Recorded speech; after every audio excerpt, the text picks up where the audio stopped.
Hey there guys, and welcome back to another episode of the Crank Up TV channel. Today is the day that we've all been waiting for. On this episode, we're finally going to reassemble the engine on my 1983 Chevy K10, known here as the Colorado K10. And if everything goes as planned, this old girl's going to run, drive, and hit the road for the first time in months. Let's get to it. So before we just start throwing parts on this pick-em-up truck here, I want to bring you guys in here and show you what we even have left to put on this old girl, because if you remember a few episodes back, this bed was absolutely filled to the brim with parts, and now there's really not too much left in there. I mean, there's a lot, but it's definitely a lot less than it was before, so let me bring you guys on in here and we'll take a closer look at her together. So as you can see, we definitely got her cleaned out pretty good. You used to not even be able to walk in here, but now I'd say you can get around if you wanted to. We'll start over here. We just have the basics, some coolant, and that's probably not going to be enough, so we have some top shelf stuff over there. Then coming over here, we have new push rod cover gaskets, which I actually shouldn't have gotten because they actually come with the head gasket kit, which I had to get too.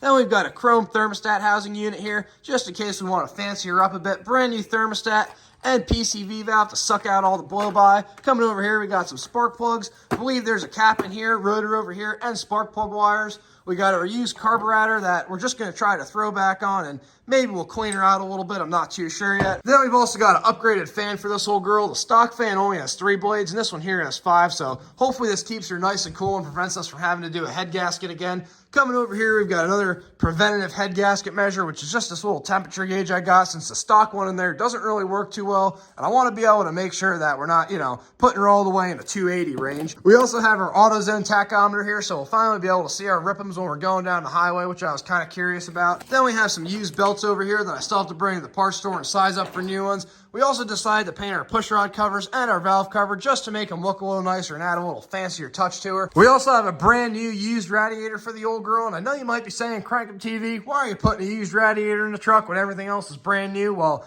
this one here is actually a pretty unique used radiator that you might recognize from a few episodes back, but we'll talk about that a little bit more once she's ready to go in the old pickup here. Then coming on over here is the most important part that's getting crushed by our fan blade, which is our head gasket kit, and the whole reason this truck is even torn apart in the first place. And going right along with our head gasket kit is the part that I'm sure you guys are most excited to see, and that's our cylinder head, which if you remember from the last episode, we finally got back from the machine shop, so let's go over there and take a gander at her. So the last time we saw this head up close, we had just taken it off the truck, and it was all dirty, and we weren't sure if it was cracked or not, so we brought it down to the machine shop, and as you can see, we have it back now, and she's all nice and machined. But while it was there, they did do a few other things to her, so let's go over that.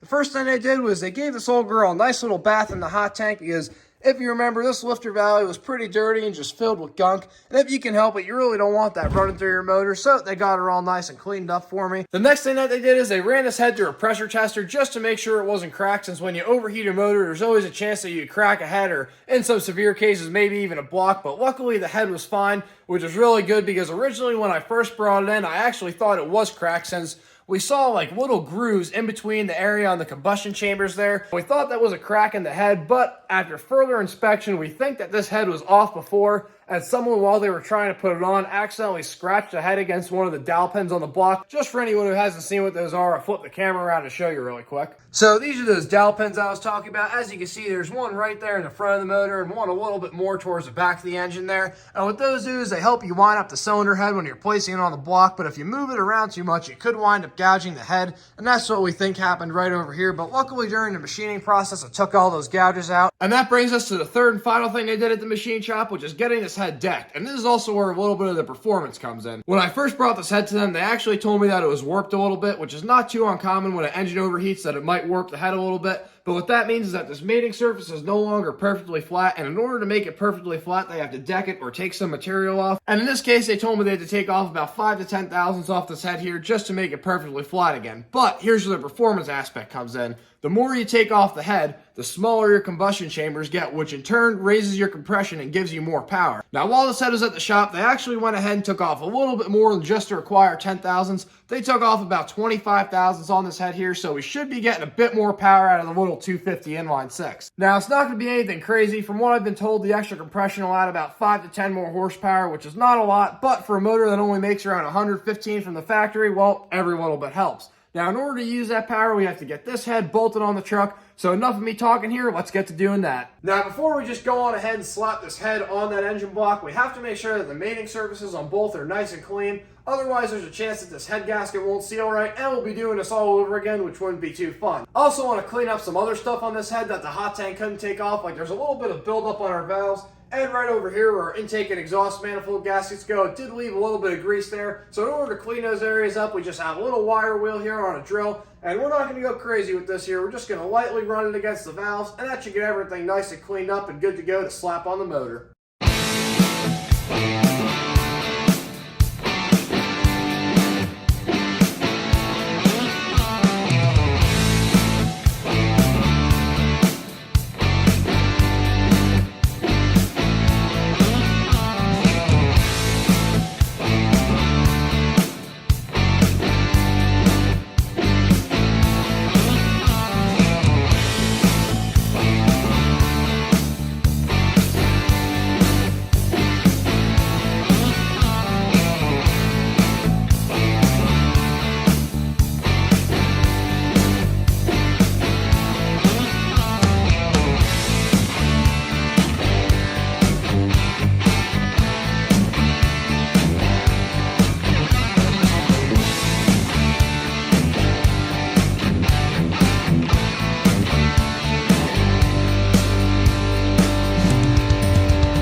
Alrighty, so after cleaning her up for a little bit, you can definitely see she's looking a lot better. We have all the valves nice and shiny, or at least mostly shiny. I did leave this one over here just so you get a little before and after comparison. I think what this is from coolant leaking in the cylinder, so hopefully when we put this head back on, we won't have the valves looking like that again. Coming over here, I remembered to shove rags in all the intake and exhaust runners about halfway through because there's not really a good way to clean these out, and I didn't want too much debris falling in there. There is a lot of carbon buildup inside some of these, and I do want to clean it out, but at the same time, I don't want it all falling on top of the valve because then once the valve opens, it'll fall into the cylinder, and it's probably not too good when you're first trying to start up a motor. So what we might do is just leave it alone for now, and then once the motor's running, we'll dump some barium or some sort of cleaner in there, and hopefully that'll flush it all out. So now that we have this head all cleaned up, the next step is going to be to come over here and get the surface of the motor cleaned up, and then we can finally put our head gasket on, slap the head on there, and fix the original issue of why the truck was even parked in the first place 6 months later. Wow. So as far as cleaning up this engine block goes, I already took a razor blade and got most of the big chunks off, so all we really have to do is take a rag and some brake cleaner and go along the mating surface just to make sure there's not any grease left on it. Now, it was a bad engine owner, and I did leave the cylinders uncovered for some of the time, so what we're going to do, since a bunch of debris fell in there, we're going to have to turn the engine over and get each piston at top dead center one by one, and then we're just going to take some brake clean and spray right inside there, and hopefully that shoots everything out. If not, then we'll just take a rag and run it along the edge there, and that should get everything taken care of, and whatever's left in there hopefully just flies right out when we fire her up. So, let's get to it.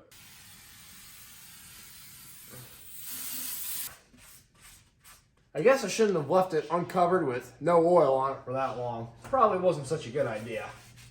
We'll see if some PD blaster will take care of this rust here. Just get a little bit on there. It's not going to hurt anything to get into the cylinders too to keep them from rusting up.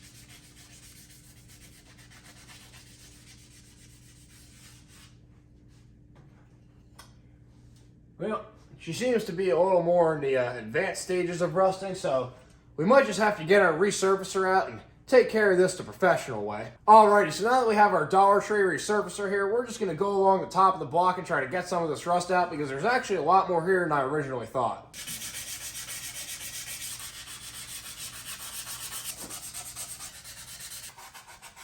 Alrighty, so now that we have the top of the block all cleaned up, let's try and turn this whole girl over and see if we clean out these cylinders. It shouldn't be too hard because there's no compression, so hopefully though when we put the head back on, we actually have some compression.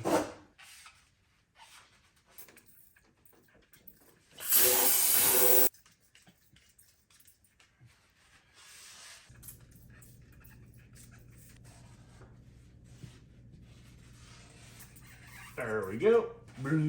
Well guys, it's finally time to put an end to the longest head gasket replacement in the history of mankind. After 6 months, we're finally going to get the head gasket on this little girl and slap the head on. But before we do that, we have to come on over here just to make sure she's right. Now, you always want to test fit it because once in a while, you know, the guy at the parts counter might just decide he wants to give you the wrong one. So we're just going to test fit her on the head here, make sure we're not blocking off any holes. You know, you don't want to block off any coolant passages.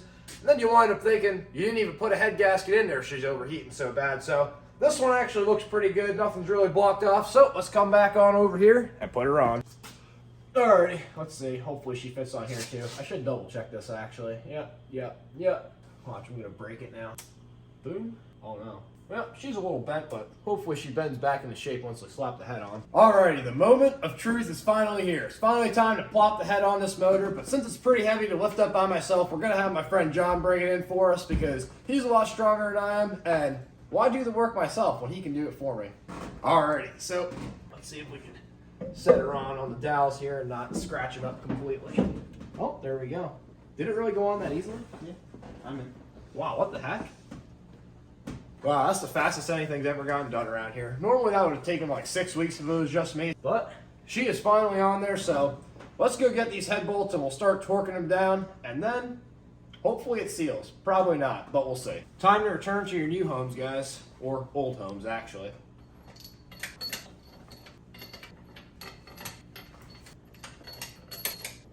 Alrighty, so to make sure this is all done correctly, I printed out the torque specs and the torque sequence for this old girl just because I really don't want to have to take her off again in 10 miles when all the bolts decide to shoot out through my hood. So we're going to start off here with our Civil War antique torque wrench and torque her to 30 foot-pounds. And since this one doesn't make a clicking sound to let you know when to stop torquing her, we're just going to have to do that ourselves.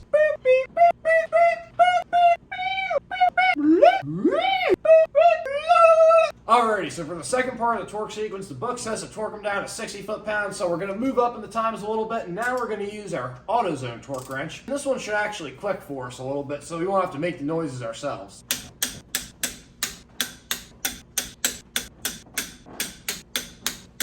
And for the final torque sequence, we're going to get really fancy and test out the snap-on half-inch torque wrench, so let's do it.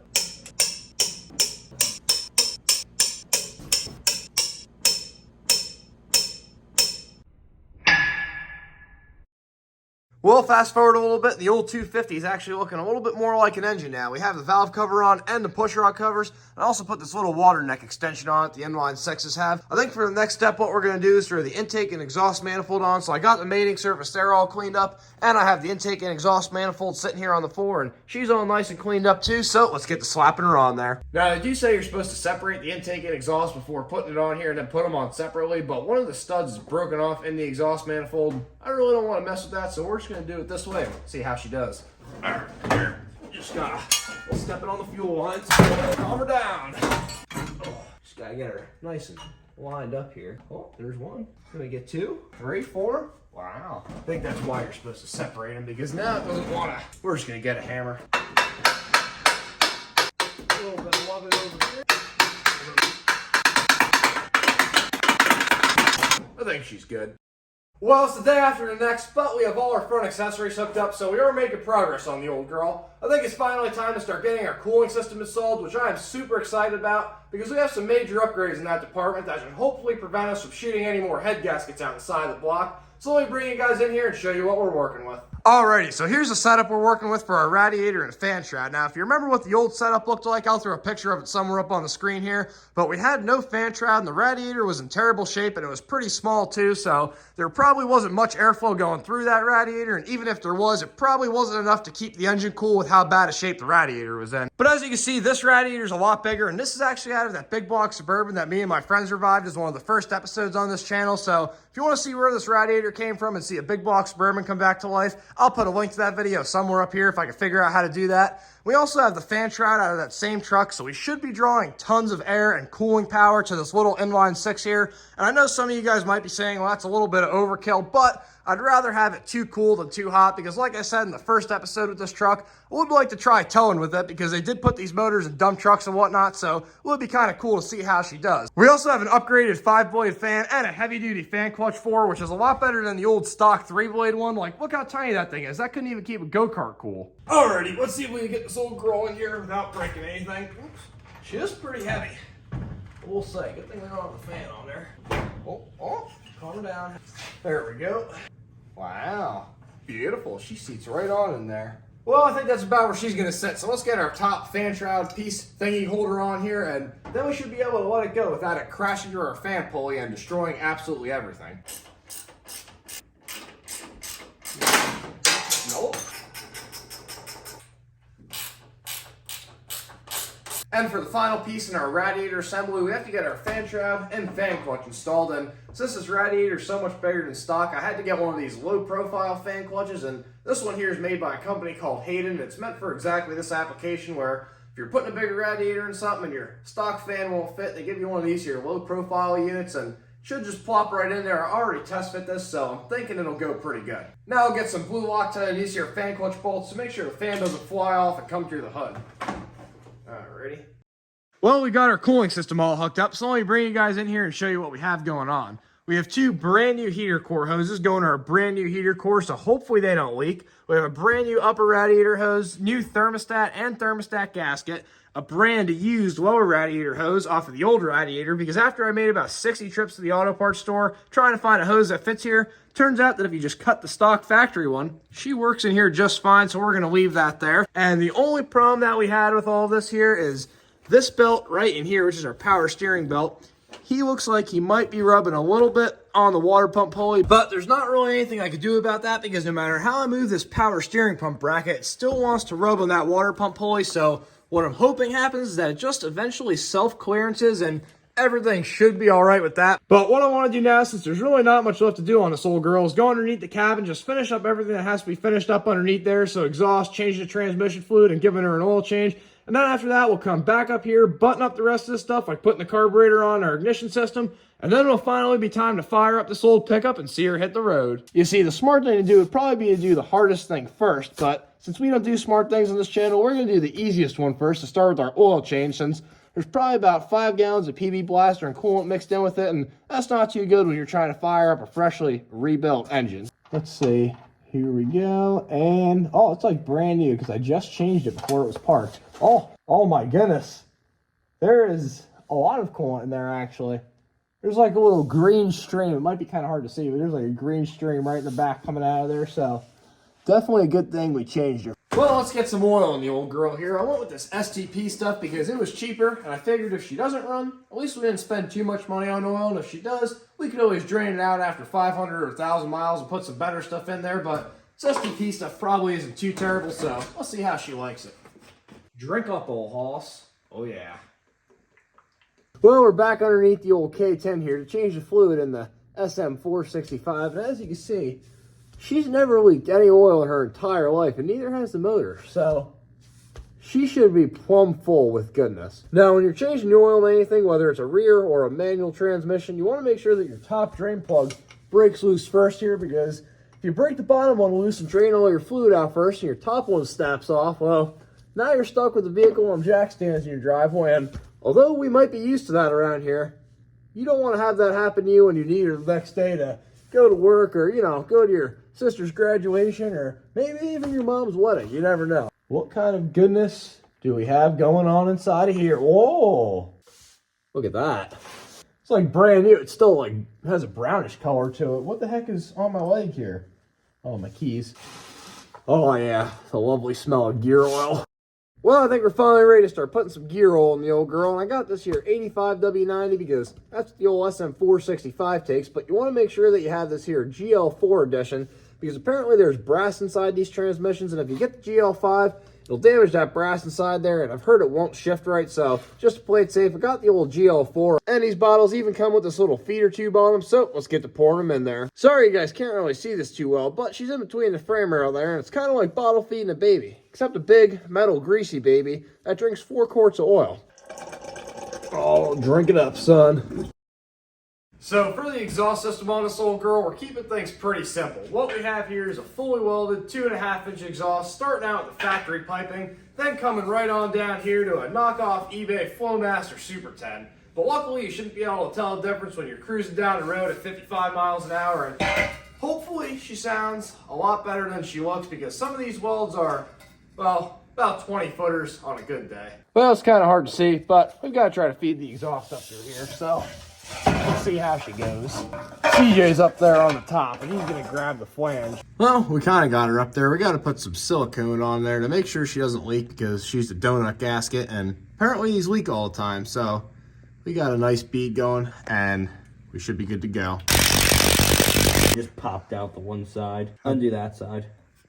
That's destroyed. Well, since the donut just absolutely exploded when we tightened the manifold, CJ's now up there taking off all the silicone to make sure it doesn't harden on there, and then we have to be here with a razor blade for 6 years trying to get her out.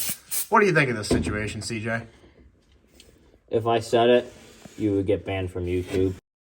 Well, we wound up getting a new exhaust gasket for her. Here's what that old one looked like, and it turns out this one's just really cheaply made, and that's why it just crushed immediately when we impacted it on. That new one there had a steel ring around it, so she was a lot better, but that's all buttoned up underneath there. I think what we're going to do next is plop our carburetor on and then hook up our ignition system, and then we'll finally get to hear this old girl run for the first time in like 6 months, so let's get to it. So for the carburation station on this old girl, I was going to reuse the old one, but then I figured everything else on the truck is new, so I might as well just put a new carburetor on there too. And that's why, coming right on over here, we have a brand new eBay Chinese special monojet carburetor, or knockoff monojet carburetor. Now with these ones here, I've heard good or bad things on them, and people say it's a hit or miss putting them on your motor, but I never miss.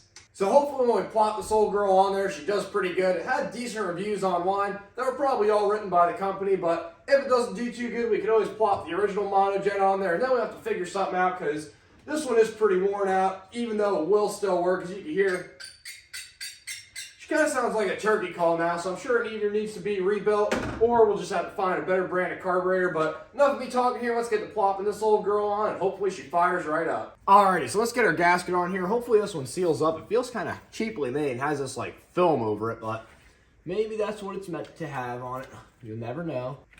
I don't see how that's going to seal anything, but we'll try her out just to see if we have a massive vacuum leak. Sounds like 8 vacuum cleaners going off all at once, then we'll change her out for this one right here. All right, let's just pull up this little girl on here. Oh boy, that moves a lot nicer than the other one does. Now it's time for the part that everyone, including me, fears in working on these older motors, and that's pulling out your old distributor and installing a new one. But I'm going to show you guys a way to do it where you'll get it right every single time, and your timing will even be pretty close too. So the first thing you're going to want to do is line your rotor up somewhere that's an easy spot to mark. I have mine lined up right here on the valve cover, so what we're going to do is just make a mark exactly where that rotor's pointing, right there on the valve cover. So after you do that, you're going to want to do the same exact thing with your vacuum advance canister. Just mark wherever it's pointing, and you can see mine is right about here, so I'm just going to mark right below it there. And now I know that my vacuum advance canister has to face right about there, so that way, when I put my new distributor in, I can adjust her to right about there, and my timing will be pretty close when I fire up the motor. So the next thing you're going to want to do is loosen up your distributor bolt. It doesn't matter if your distributor turns anymore because you already marked everything, so you know where everything's supposed to be. So we'll just get her loosened up here. Alrighty, so now that your distributor hold down is out of there, what you're going to want to do is just lift this little girl right up, but don't take her out right away. You can see there that our rotor turned just a little bit. So what we're going to want to do is hold our distributor in place, put our wrench down on our battery, and then you're going to want to make a second mark right where your rotor's facing after you pulled the distributor out of the hole a little bit. So as you can see, we come right over here. It's facing right about to over here. You want to make sure it doesn't turn anymore. It's fully done turning. Okay, it did move a little bit, so we can make another mark right about there, just so we can line her up exactly perfect. And now you're ready to just pull the distributor out, just like so. And don't forget to take your gasket out too. You don't want to double gasket the old girl. Alrighty, so before you drop your new distributor in, what you want to do is take a little bit of motor oil or assembly lube and just put it right here on the gears, so that way you're not meshing the two gears together metal on metal. So we'll just take a little bit. That should be plenty. And then you just want to spread it around the gear, just like that. Put some on the bottom part there. So what you want to do once you have your distributor gear all lubed up is face it to where you have to go. So mine's going to be facing about right there, and you want to make sure that that's going to line up with your oil pump drive inside of there, because if it doesn't, your distributor's not going to see all the way on your block, and that's not too good. So what you want to do is just take a little screwdriver and come on in here, and we want to just turn that oil pump drive right to where we think it's going to line up with our distributor gear, because you can see ours is going to be facing sideways like that. Then you just want to come on in here, plop your distributor in partially, line it up with that second mark that you made, and hopefully she just falls right on in there. And you can see we are facing pretty much exactly where we need to be where our old distributor was facing.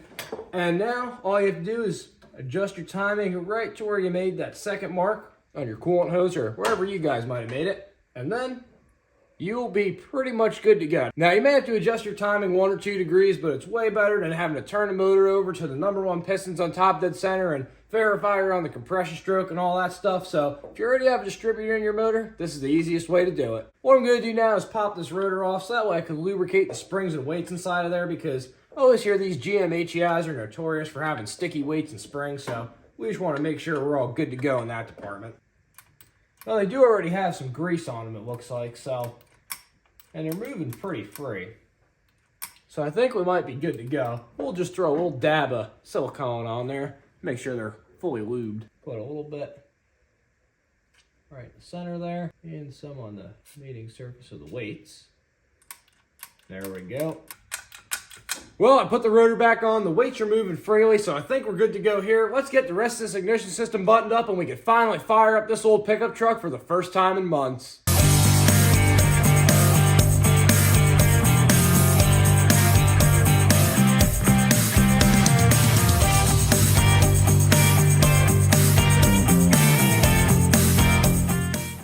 Well, ladies and gentlemen, the time has finally come. After a long-awaited year of me owning this truck, and the longest vehicle I've ever owned without driving it, it's finally time to fire her up and see if she'll hit the road.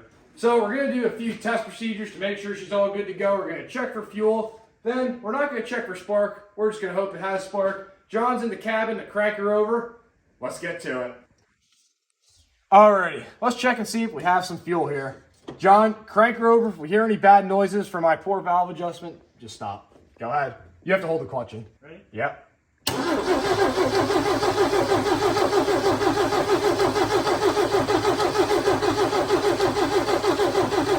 Gonna charge this battery a little more.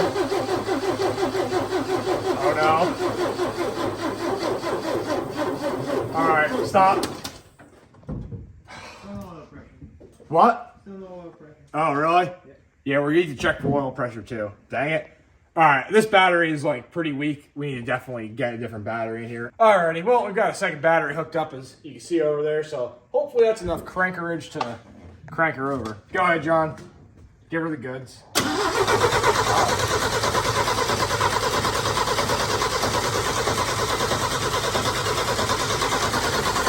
Get one, there's no fuel yet.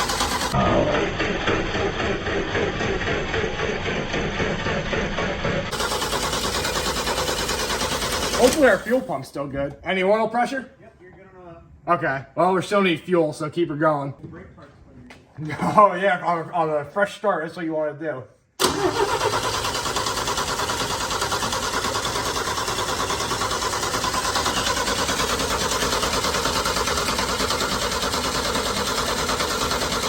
Hold on.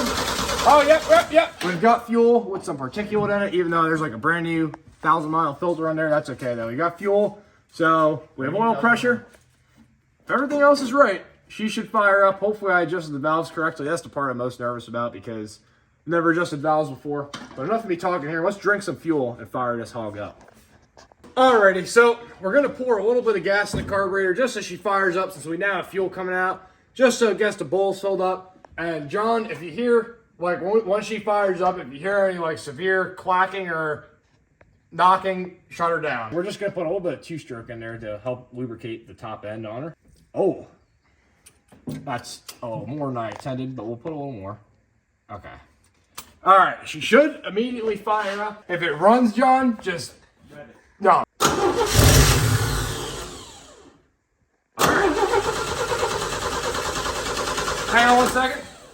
I guess our timing is pretty close because she fired first try. I'm gonna put some more fuel in. It just needs a little more gas.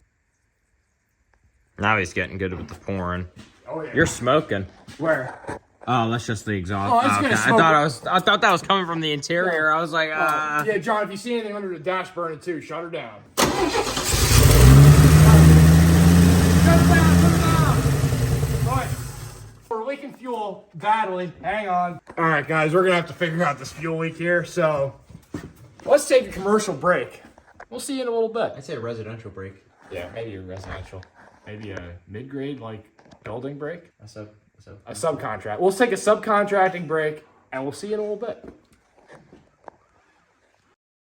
Welcome back, ladies and gentlemen. I hope you enjoyed your residential break from the Crank Up TV channel. We believe we have fixed the issue with this old girl. Let's jump in here and see if it is actually fixed. That's the light.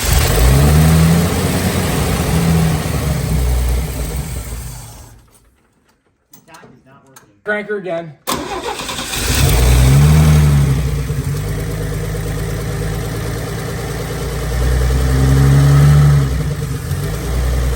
Alright, heck yeah, she is running. Trying to get her up to temperature here. So that thermostat open. She's gonna be a little smoky because there's a lot of oil on everything. She's running by herself. Heck yeah. Doesn't really sound like we don't even have any lifter tech. That's pretty good.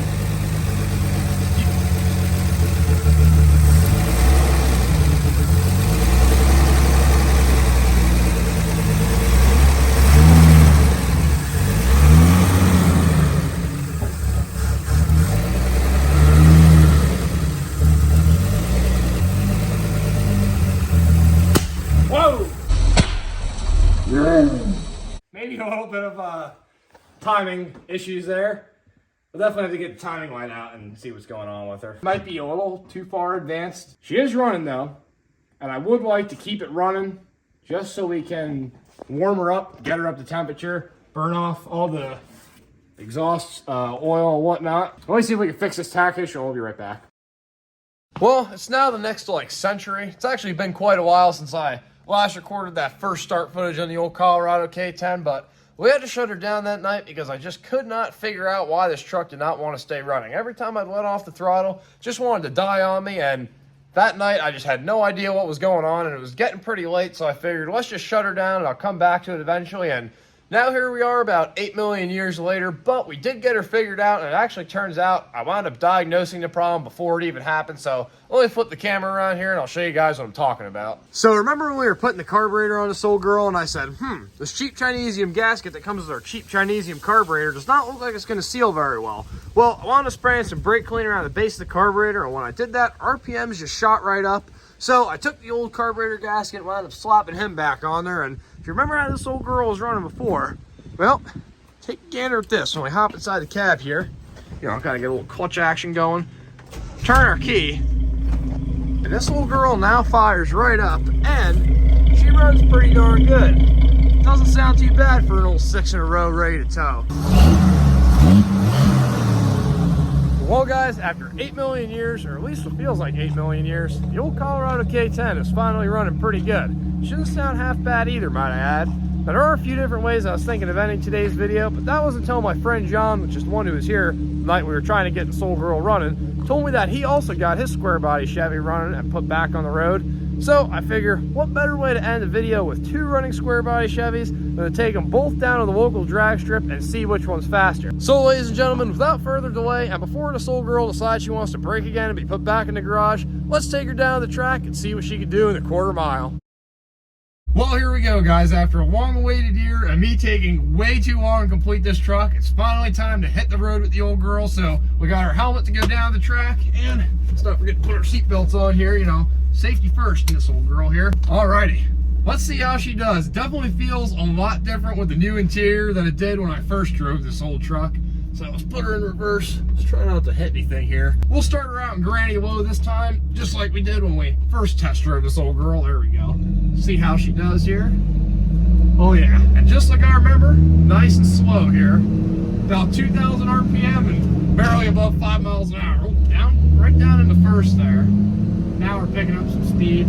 She doesn't really like to be shifted from granny low to first for some reason. I don't know why, probably the synchronizer or something, the transmission's messed up, but that's alright. We're just going to drive her the way she is, because it sure does feel pretty good to be back behind the wheel of the old Colorado K10 here. She definitely feels a lot different than when I first got behind the wheel of this truck. I mean, when I first started driving this old girl, the dash was all cracked, had rubber floors there, door panels were shot, and pretty much feels like a brand new truck now. It's definitely a pretty nice feeling cruising in this old girl again. Gotta make a turn here. We'll downshift a little bit here. Oh yeah. Ooh, that exhaust sounds pretty nice too. I like that. Whole 6 in a row ready to tow. Doesn't sound too bad. Coming down a hill here. Guess we'll leave her in second gear so that we don't have to use our brakes too much. John should be somewhere up here waiting for us. Oh yeah, there he is. When we get to the bottom of this hill, there's a little spot where we can, you know, feed her the goods. All right, we got a little bit of a flat stretch here. We'll wait for these cars to go by. Oh, no, they're stopping. All right, let's send it, see how much more power she has. Oh, yeah, she moves pretty good now. Let's put to the 4, guys. We'll hold her in second gear a little bit here. $3 grand, 3,500. Oh, you're right down to third. Definitely has a lot more power than, you know, once she had the blown head gasket when we were driving her. She's a fast unit, guys. Don't mistake this old girl for no Model 8 here. Coming out on the highway over here, so let's see how she does getting up to speed at 65 miles an hour. We'll give her some gas here. Oh yeah, that's 65 already right there. Pass this guy to show you guys some passing ability. Let's put to the 4 right here, guys. Leaving this guy in the dust. Woo! The speedometer's down past 85, guys. Maybe we should slow her down a little bit. We're gonna pass this guy too. I mean, we might as well. Probably doing about 75 right now. Oh yeah, listen to that exhaust against the wall there. Under a bridge. The old girl actually sounds pretty nice. I do see why they call it a buzzing half dozen though, because in the higher RPM, she just kind of sounds like coming out onto a bigger highway here. 55, 60, 65. All right, there's 65 right there. She's just screaming right along at about 2,900 RPM. Probably not too happy about that, but you ain't got another gear, old girl, so I don't know what to tell you.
Well guys, we made it to the track. Here she is, the old Colorado K10, and the old Coke can hopper. John's pick 'em up unit. Didn't do too bad either, so now we have to just fill out these forms here, and it says, check all that, apply, roll cage, yep, modified suspension, yep, extreme horsepower, oh yeah.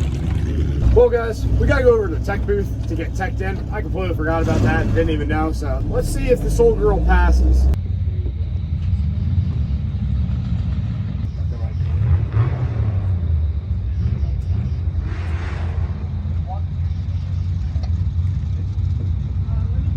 Well guys, we just got done with the old tech inspection and both trucks passed. Apparently if your vehicle just looks really slow, they don't really go over much. They just go, yep, she's a truck. Oh yeah, I'll show you our numbers and whatnot over here. See, if you take a gander, we got 83 for the year of the truck and 14 because that's gonna be our quarter mile time. He was, you know, maxing her out pretty good. Now this old girl's probably gonna run, I don't even know. What's your guess, John? Actually, we'll have John and Sophia guess over here. 35 seconds. Realistically, like 22. Sophia, what's your guess? 19. So 22 and 19. I think she's gonna run probably, I don't know. I'm gonna say a hopeful 17. Anyway, enough of me talking here. Let's get out on the track and we'll see what happens. Alrighty guys, well, we're going up.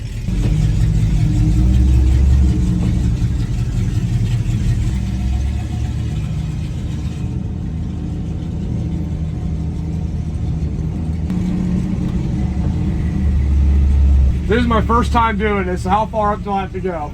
Come up by this go. Okay.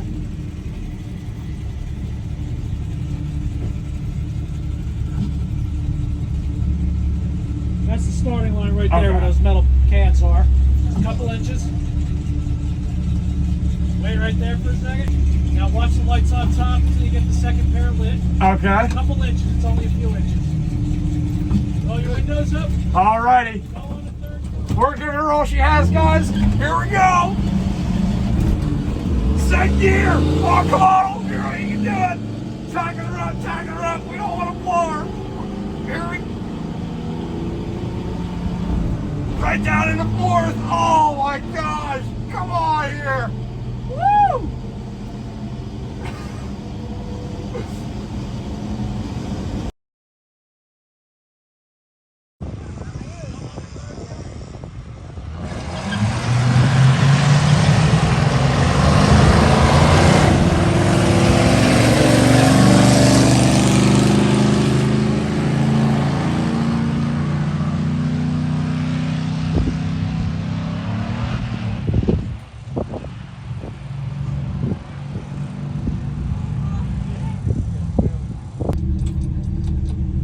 Alrighty. Thank you.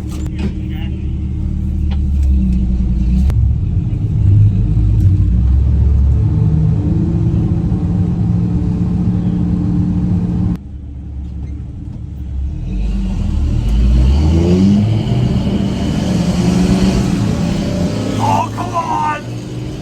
Oh my goodness! Here we go. We're not letting off. Right down in the fourth gear. Come on, here we go.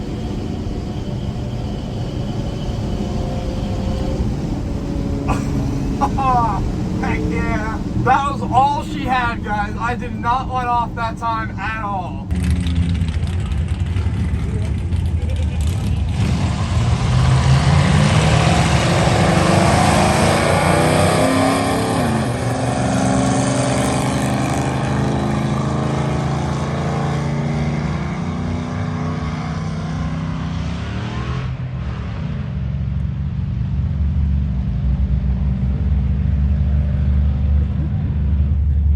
They go so slow, it doesn't even pick up the time. A loser's been pronounced. John is saying, this is the first time I'm looking at the second slip. I actually already looked at the first one since we did 2 races, you know, but I couldn't help myself. But let's put them down here and see what we have. Alrighty, so taking a look at the time slips here. This is our second one. This is our first one. I was in the left lane on the second one, and we got 22.28 seconds at 60.79 miles per hour. So the old Colorado K10, she may not be a race truck, but she's keeping up with modern traffic. You can say that. John's truck You beat me on here. reaction time both times. Oh yeah, By a well, lot. my reaction time is almost the same, but on this one is mine here, 0.83 and 0.84. So, and yeah, you got like beat me by like 0.2 or 0.3 seconds. I saw the green light both times before I hit the gas. as soon as it like went yellow, I was just like, I'm just hitting the gas. Not too bad for just 2 pretty much stock trucks. So John has some, you know, carburation work and intake work done on this little girl, but other than that, he went 66 miles an hour and 65 in the first one. Pretty consistent quarter mile runs. I got actually a little bit faster in the second one because I didn't let off. So that's pretty good, but I don't think there's really much else we could do to get the old inline 6 down to like below 20, below the 20-second mark, which I can't even say that without laughing because that was like beyond slow. But for a daily driver, I think the problems are between the driver's seat and the steering wheel. yeah, that might be part of the issue, but either way, I still had fun. It was still a good time taking her down the drag strip and all that. Probably not going to do any horsepower modifications just yet because we do want to drive her and just, you know, enjoy her the way she is without taking stuff apart and blowing it up after it's in the garage for like 16 years. But with that being said, I think 2 runs is probably enough for this old girl because we don't want to blow her up just quite yet since she is my daily driver. So let's see if she'll make it back home and give this old girl a rest for the night.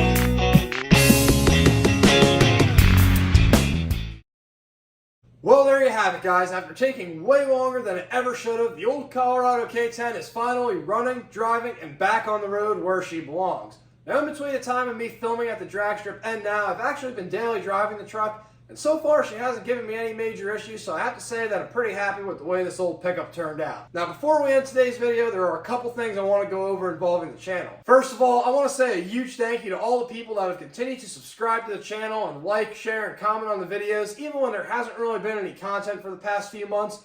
I think when I posted my last video, we were at about 600 subscribers, and as of posting this video, we just passed 800, which is absolutely insane to me, so seriously, thank you guys very much for that. And that brings me to my next point, which is that there's not going to be any more 8 million year gaps in between videos on this channel. From now on, we're going to start posting content a lot more frequently and taking this channel way more seriously, because this is something that I really enjoy doing and want to continue to do in the future. But with that being said, I have about 4 projects coming up that really need to get done. So if you're not subscribed already, all I have to say is now's a pretty good time to go on ahead and do that. Anyways, guys, once again, I want to say a huge thank you to everyone watching, and I will see you next time right here on the Crank 'Em TV channel.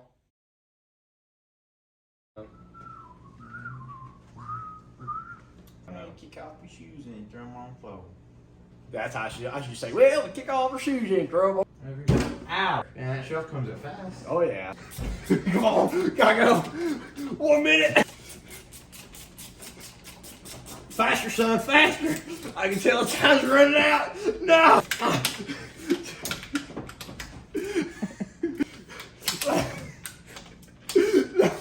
Farm hurts so much. Come on, get on there, boy. Your life counts on it. How much time is left? Negative 40 seconds. No. I wish I had 3 arms.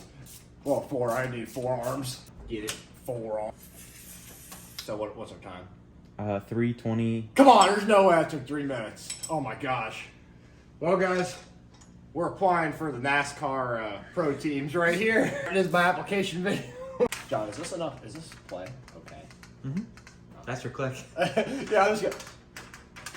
It's like a how-to basic video. You just punch a pumpkin into the engine. Throw the head onto your driveway. Surface it on the blacktop. Too old for this freaking crap, man, I tell you. No tack with the floor yet. I thought that was coming from the interior. I was like, Yeah, John, if you see anything under the dash burning too, shut her down. Because I did some janky wire on this old girl.